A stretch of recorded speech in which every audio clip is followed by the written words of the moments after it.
সবাই বারণ করেছিল রিভিউ নিতে, কারো কথা শুনল না নাজমুল শান্ত। নাজমুল শান্ত যে নাছোড়বান্দা, নিজের মতেই রিভিউ নিলেন সবার বিরুদ্ধে গিয়ে। তবে শেষ পর্যন্ত সাফল্যও পেলেন, উইকেটের দেখা পেয়েছেন রিভিউ নেওয়ার কারণে। কি হয়েছিল তখন, চলুন এ বিষয়ে বিস্তারিত জেনে নেওয়া যাক। ঘটনাটি ঘটে জিম্বাবুয়ের ব্যাটিং ইনিংসের ৩৬তম ওভারে। এ সময় নাহিদ রানার দুর্দান্ত গতির বল বুঝতেই পারেনি জিম্বাবুয়ের ব্যাটার। খানিকটা ব্যাটের টাচ লেগে উইকেট কিপারের হাতে চলে যায়। তবে উইকেট কিপারও বুঝতে পারেনি বলটি ব্যাটে লেগেছে কি লাগেনি, যে কারণে সারা শব্দ দিচ্ছিল না উইকেট কিপার। তবে নাহিদ রানা কিছুটা আঁচ পেয়েছিল, যে কারণে অবাক হয়ে তাকিয়েছিল তিনিও। তবে রিভিউ নিতে রাজি ছিলেন না কেউই।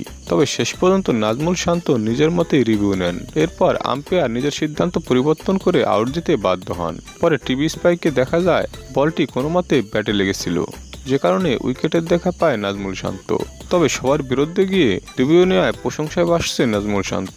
দর্শক, নাজমুল শান্তর এমন দূরদর্শী সিদ্ধান্তকে আপনারা কিভাবে দেখছেন, অবশ্যই তা কমেন্টে জানিয়ে দিন।